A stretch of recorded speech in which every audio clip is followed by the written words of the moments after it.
أنتم تسمعوا في 90 دقيقة.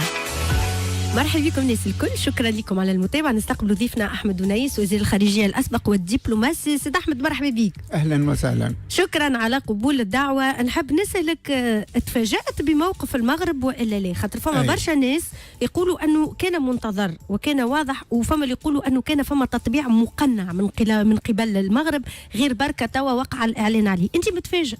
قلت لي. أنا بالنسبة لي مفاجأة. بالنسبة لي فما طرح جديد في المملكة المغربية، مش معناها سلبي، أما الساحة الاستراتيجية، معنى السياسية الاستراتيجية تحولت، فهمت؟ تحولت، وخيارات المملكة المغربية مشات في اتجاه جديد، فهمت؟ هذا المفاجأة، هذه المفاجأة. بقى ما نعتقدش أن كل شيء معنى يائس، ماناشي ماشيين في زقاق استراتيجي. بالنسبة لي التاريخ مفتوح، وبالنسبة لي المغرب الكبير مفتوح، واللي لعب بالنار، فهمت، أحرق المنطقة. لأن في الأصل علاش المغرب قلب الآية؟ لأنه في حالة حرب منذ 45 سنة، وجرب في الحرب السلاح والرصاص، وجرب المفاوضة، وجرب معناها الوقت، الزمن، معناها أعطى وقت للزمن. واليوم 45 سنة وإحنا في الحرب هذايا. وماذا وقع في العالم بصفة عامة وفي المنطقة بصفة خاصة؟ دفع المغرب إلى الإسراع في قرار مفاجئ. أنا هو الإسراع. إذا كان ضمن مع إدارة ترامب اللي هي زائلة بعد شهر، معناها باش تكون خرجت من الساحة، إذا كان أكد مع إدارة ترامب مغربية الصحراء من طرف دولة عندها حق الفيتو في مجلس الأمن، فإن زوال الرئيس ما يهمش. اللي يهم هو استقرار ذلك الاعتراف بأن الأرض مغربية. طبعا هنا ويقعد حق الفيتو سند للمملكة المغربية في حق الشرعي لوحدة ترابها ولسلامة السيادة متاعها في الدولة كما كانت قبل الاستعمار، مش كما أصبحت بعد الاستعمار. به سيد أحمد دنيس، في قراءة لموقف الملك محمد السادس قلت هو الوحيد اللي ما بين الحكام العرب اللي مروا بالتجربة هذه أو بهذه الصفقة، وهنا تحكي على التطبيع، وسبقوا هما ومشوا وضحوا موقفهم للقيادة الفلسطينية قبل الإعلان عن الموقف. هل ترى أنه هذا حاجة يعني إيجابية يمكن أن تحسب له، نظرا أنه التطبيع حصل والاستياء العربي وصل؟ دونك هذه حاجة باهية أنك تتبع، أما قبل تمشي تعلم القيادة الفلسطينية. يعني الملك محمد السادس كزعيم عربي وبصفته رئيس لجنة القدس باسم منظمة التعاون الإسلامي، أنا هذا معناها تعاملت معاه منذ سنة 1980 لما الكنيسة الإسرائيلية قررت ضم القدس. فإذ ذاك معناها الحسن الثاني تولى رئاسة لجنة القدس باسم المنظمة الإسلامية اللي كانت تحت رئاسة باكستان ذاك، ومنذ ذلك العهد بقي وفيا لمعناها تعهدات.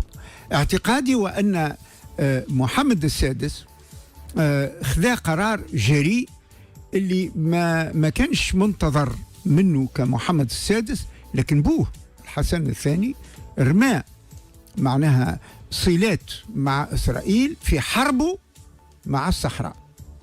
معناها المخابرات الإسرائيلية ساعدته في مواجهة حرب الصحراء، وهذا أمر تاريخي.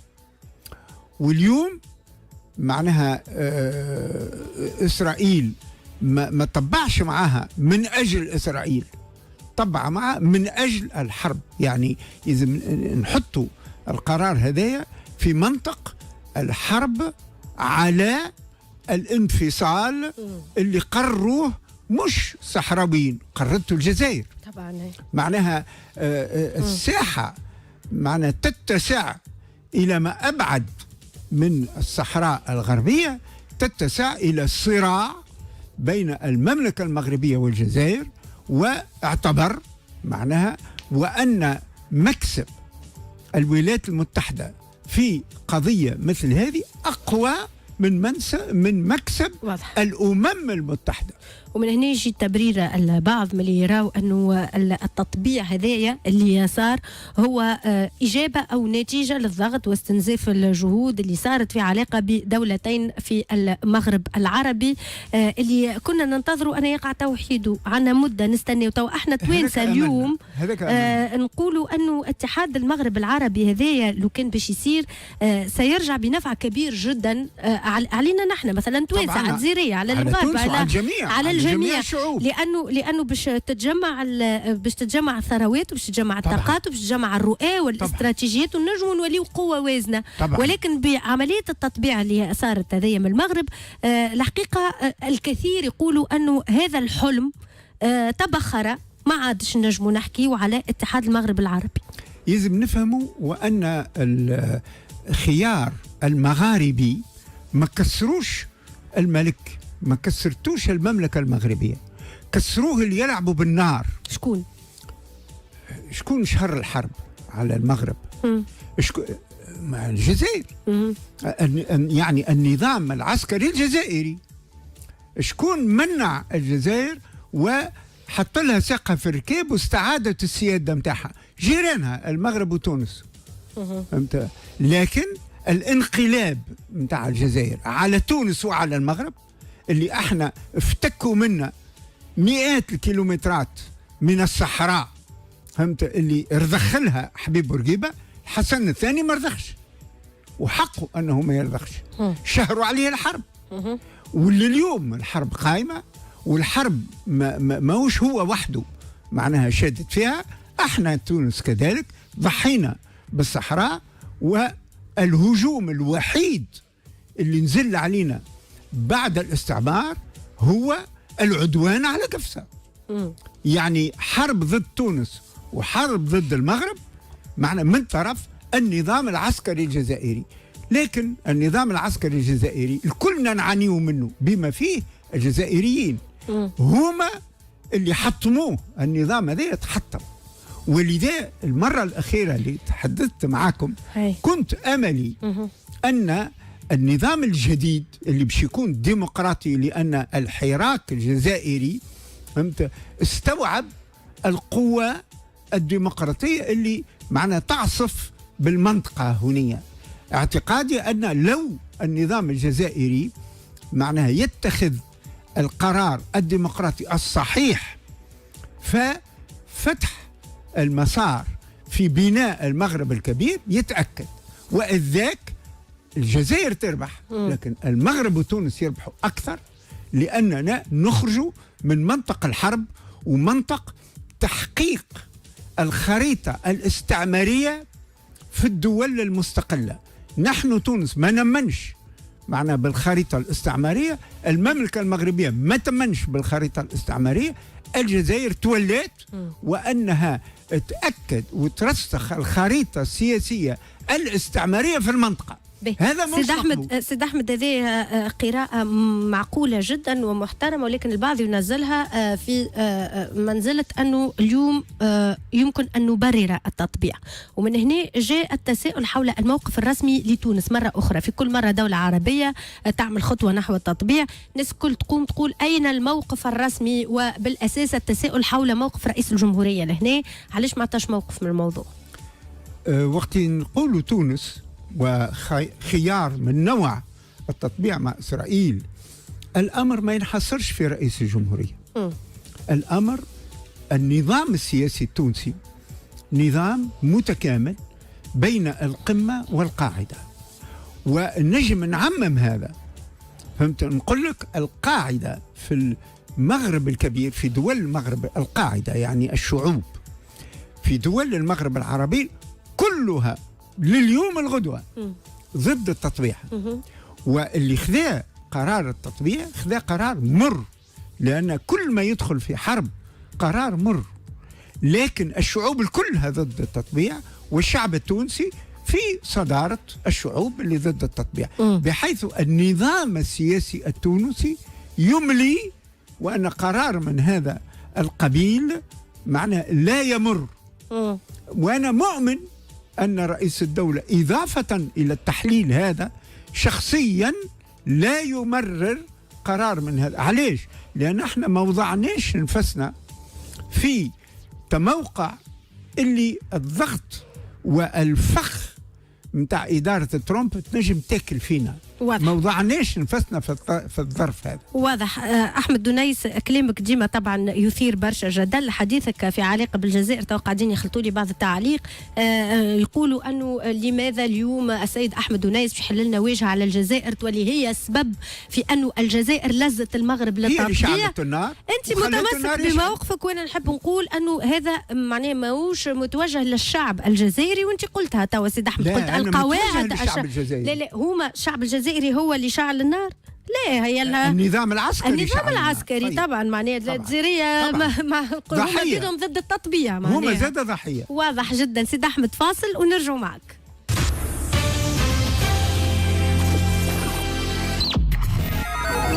نهج التريبيونال.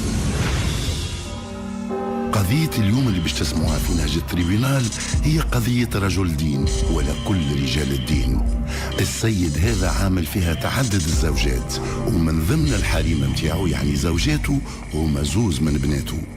الأدهى والأمر أنه السيد اللي نحكيو عليه باباس، وسميناه باباس في عقله، واللي باش يقوم به خلف تعدد الزوجات وسفاح القربة، شيء قشعر البدن.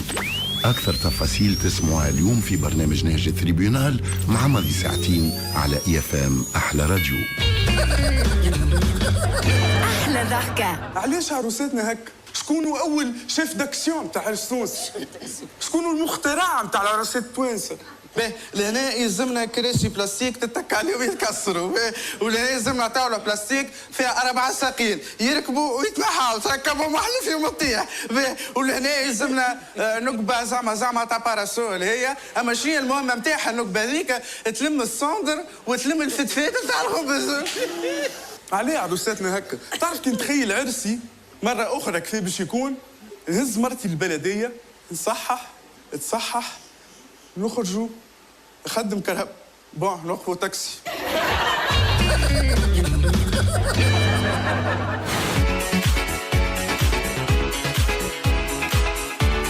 انتم تسمعوا في 90 دقيقة مع خلود. شكرا لكم الناس الكل على المتابعة. أحمد دنيس وزير الخارجية الأسبق والدبلوماسي، نحب نسألك على موضوع سيطرح أمام الأمم المتحدة الجمعة الجاية. نريد بيان من عند مجموعة من المنظمات الحقوقية في تونس تطالب رئيس الجمهورية قيس سعيد بأنه ينخرط في حملة وقف عالمي لتنفيذ عقوبة الإعدام، اللي هو القرار الذي سيتم إصداره من قبل الجمعية العامة للأمم المتحدة نهارين أخرين ما بين لو 16 و لو 18 حاسيلو. شنو رأيك في الموضوع اليوم في أنه تونس تخرج بكل صراحة في الأمم المتحدة وتقول نحن مع وقف عقوبة الإعدام؟ واللي هو هذا غير منتظر، لأنه قيس سعيد لا عليه قيس سعيد بين موقفه وقال لك أنا مع الإعدام. هو الوحيد اللي بين موقفه، معناها من رؤساء الجمهورية التونسيين من الأصل. طيب هو اختار معناها باش ينخرط في المذهب الدغمائي، يعني فما دوغما معناها في الدين في الإسلام يقول وأن القتل بالقتل والعين بالعين. طيب قيس سعيد انخرط في هدايا بحيث مفهومه للحرية الإنسانية، مفهومه للحرية مسقف، عنده سقف. الحرية ما هيش مطلقة، الحرية تقف وين يحدد لك الدوغما باش تقف. أيوة. في معناها عقوبة الإعدام، وفي المساواة في الإرث بين الرجل والمرأة. يعني بالنسبة ليه معناها الحق الإنساني والمساواة ما ينجموش معناها يتواصلوا. أي. وبناء عليه سيد أحمد، وبناء عليه هل يمكن أن ننتظر أن تونس تنخرط في هذا القرار؟ ضروري أن تونس تنخرط، وإحنا انخرطنا. إيش معناها انخرطنا؟ معناها منذ عام 91 والنقاشات قائمة في الأمم المتحدة حول هذا الموضوع، وبن علي معناها علق تنفيذ عقوبات الإعدام ما ردها إلا مرة واحدة فيما يخصك المجرم تاع نابل، فهمت؟ علق، وبعد ما انتهت العملية متاع المجرم رجع إلى التعليق متاع هذايا. وسي الباجي قايد السبتي معناها وافق على هذايا، ومعناها ما كانش عنده أغلبية في البرلمان باش يمرر القرار، وتحدثنا فيه أنا وياه شخصيا، ولذا عين لجنة الكوليب باش تكون هي اللي تمرر الموضوع، معناها اللي وقامت بالواجب. وهذاك الرسالة متاع الباجي قايد السبتي اللي لا تزال قائمة، وباش تتحقق مع قيس سعيد أو بعد قيس سعيد، أم باش تتحقق إطلاقا. شكرا لك. لأن هذا أمرنا وهذا اعتقادنا وهذا غاية الثورة الديمقراطية التونسية. شكرا لك سيد أحمد دونيس، يعطيك الصحة. ميرسي بوكو وزير الخارجية الأسبق والدبلوماسي. فاصل صغير ونمر مباشرة إلى حق الرد من عند السيد عدنان بوعصيدة حول تصريحات جاء بها لهنا النائب محمد عمار رئيس الجامعة الوطنية للبلديات. بعد شوية معنا. تونس 3000 سنة حضارة، هي حلم برشا توانسة، حاسين أنه المشهد السمعي والبصري في تونس ما يعطي حتى أهمية للتاريخ. تاريخنا احنا، تاريخ تونس، تاريخ الإنسانية. تونس 3000 سنة حضارة، من الاثنين للجمعة ماضي 2 ساعات ونص مع الدكتور محمد حسين فنتر على EFM أحلى راديو. انتم تسمعوا في 90 دقيقة مع خلود. شعني لكم الناس الكل، مرحبا بكم. معنا رئيس الجامعة الوطنية للبلديات سي عدنان بوعصيدة. مرحبا بك. مرحبا بك، يعيشك ربي يبارك. يعيشك، شكرا لك. باش نسمعوا تصريح النائب محمد عمار اللي جاء عنا لهنا، وبعد باش نعطيوك حق الرد، ومن بعد لو كان تسمح باش نحكيو ايضا في موضوع اخر، خاطرك انت تو متواجد في العين السخونة على ما يبدو، انتقلت للقاء رؤساء البلديات الموجودين غاديكا. نمشيو لحق الرد ونرجعوا معك. راهو مسألة الأمن القومي، تدخل البلاد في هستيري. احنا اليوم ماناش في خطر داهم، اليوم خطر داهم من الارهاب، خطر داهم من الفوضى، خطر داهم من انك انت تولي حرب اهليه. يودي تعرف اليوم حركه النهضه عن طريق الجامعه التونسيه للمدن، الشرطه البيئيه اللي موجوده اللي هي من المفروض تابعه وزاره البيئه والشؤون المحليه. تعرف شو يحبوا يعملوا؟ يحبوا الشرطه البلديه ترجع رئاسه رؤساء البلديات ويتم تسليح. راهو المساله خطيره جدا اللي قاعد صاير. رانا مناش واعيين بالوضع. رانا احنا موجودين على نار داخل البرلمان، وموجودين ونشوفوا كيف تتم المهادنات، وكيفاش يضحكوا هذا يضحك لك في وجهك ويحب يعنقك والسكينه في ظهرك بالخنجر. نعرفوا الاشياء هذه كلها. يعني احنا اليوم وقت اللي نضغطوا انه رئيس الجمهوريه يطبق القانون، لانه اولا منتخب من 3 مليون شعب، من 3 مليون مواطن تونسي. ثانيا انه هو رئيس المجلس الاعلى القومي.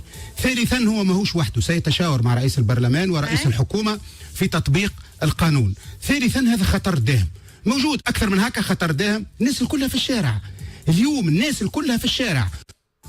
به سي عدنان بوعصيدة، نخلي لك حق الرد على التصريح هذا، تفضل.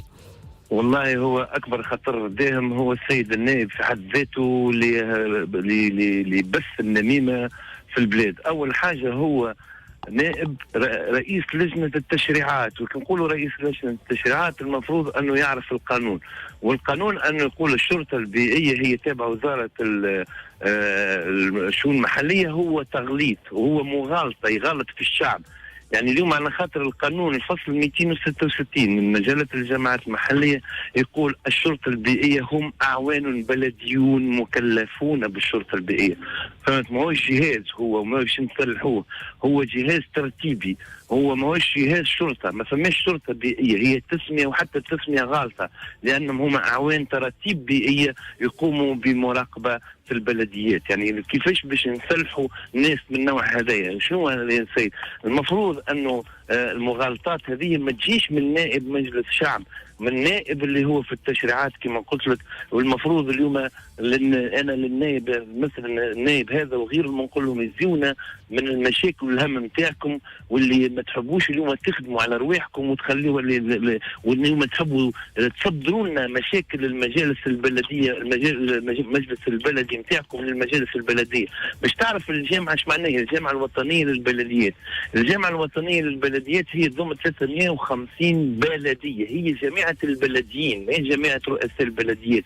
فيها 350 رئيس بلديه وفيها 6850 مستشار وفيها 36,000 بين الاطارات واعوان البلديه هم منخرطين في الجامعه هذه. نختموا سي بوعسيده يفضلك. عام 1973 راهي مش من اليوم لله. واضح. دونك المضمون اللي ازعجكم هو في علاقه بموضوع التسليح، وهذا مش مضمون ازعجنا، باش نختموا راهو باطله، اتهامات باطله. يعني تخيل انت احنا تو باش نمشيو الجامعه فيها جميع الاطياف السياسيه والاحزاب وكل شيء، واحنا 7200 واحد منتخب، مش 217 بركه مجلس. واضح. سي بوعسيده شكرا ليك. في كلمتين يفضلك، هل تمكنتم توا حاليا في العين السخونه من انكم تجمعوا رؤساء البلديات الكل باش تحكيوا حول الموضوع اللي صاير النزاع؟ والله هو موضوع تعرف شائك قديم من عام الستينيات. للاسف اليوم مشاكل الاراضي الاشتراكيه ما تحلتش مشاكلها، وموضوع عين السخونه اليوم موضوع يعني فيه يعني اليوم فيه فتنه جديده بامتياز، على خاطر كي نعرفوا انه فما ناس شعلت النار بالفيسبوك عندها فوق ال 15 يوم وفوق الشهر، وهي يعني تجيش في الناس الكل الاجراء هذا. فما بدايه حل انتم من ناحيتكم سي بوعسيده؟ احنا شكرا لك. جمعنا جميع رؤساء البلديات نتاع قبلي ونتاع مدنين باش نلقاو الحلول ان شاء الله. اليوم اول حلول هي التنميه والاستثمار المحلي. يعطيك الصحه. شكرا ليك سي عدنان بوعسيده. ميرسي بوكو توت ليكيب. خليكم مع زينب المالكي. باي باي. ملتقانا غدوه في 90 دقيقه.